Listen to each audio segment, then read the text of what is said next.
अक्सर हमारे बड़े हमें यही बताते हैं कि जीवन में सब्र करो, अपना कर्म करते रहो, पर सब्र करो, क्योंकि सब्र का फल हमेशा ही मीठा होता है। आज हम इसी से रिलेटेड आपको एक कहानी सुनाने वाले हैं, जो भगवान गौतम बुद्ध की एक कहानी है।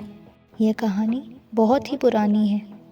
उस समय महात्मा गौतम बुद्ध पूरे भारतवर्ष में भ्रमण कर रहे थे और बौद्ध धर्म की शिक्षाओं का प्रसार कर रहे थे।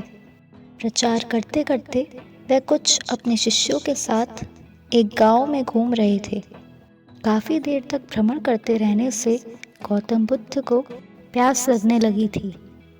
प्यास बढ़ता देख उन्होंने एक शिष्य को पास के गांव में पानी लाने के लिए भेजा।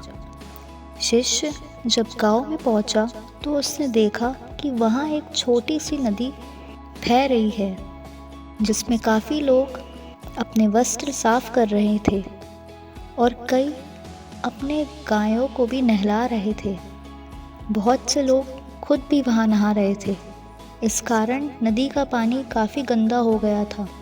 शिष्य को नदी का पानी का यह हाल देखकर लगा कि गुरु जी के लिए यह गंदा पानी ले जाना उचित नहीं होगा, तो यह सोचकर वह बिना पानी के ही वापस लौट गया। लेकिन इधर गौतम बुद्ध को बहुत प्यास लग रही थी। प्यास के कारण उनका गला सूख रहा था, इसलिए पुनः उन्होंने पानी लाने के लिए दूसरे शिष्य को भेजा। इस बार वह शिष्य उनके लिए मटके में पानी भरकर लाया। यह देख महात्मा बुद्ध थोड़ा आश्चर्यचकित हो गए।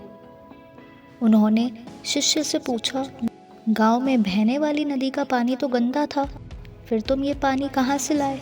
शिष्य बोला, हाँ गुरुजी, गांव में बहने वाली नदी का जल गंदा था, परंतु जब सभी अपना कार्य खत्म करके चले गए तब मैंने कुछ देर वहाँ ठहर कर पानी में मिली मिट्टी को नीचे बैठ जाने दिया और मैं वहाँ इंतज़ार करता रहा। वही पानी मैं लेकर यहाँ आ गया। महात्मा बुद्ध शिष्य का यह उत्तर सुनकर बहुत खुश हुए तथा अन्य शिष्यों को एक शिक्षा दी कि हमारा जीवन भी नदी के जल जैसा ही है। जीवन में अच्छे कर्म करते रहने से यह हमेशा शुद्ध बना रहता है, परंतु अनेकों बार जीवन में ऐसे भी क्षण आते हैं जब हमारे जीवन दुख और समस्याओं से घिर जाता है।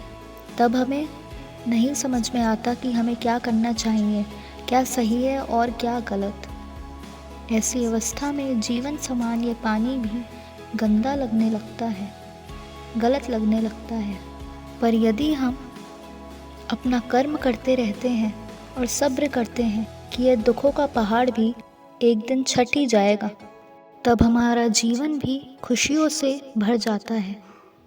इसलिए मित्रों, हमें जीवन में दुख और बुराइयों को देखकर अपना साहस नहीं खोना चाहिए, बल्कि धैर्य रखना चाहिए।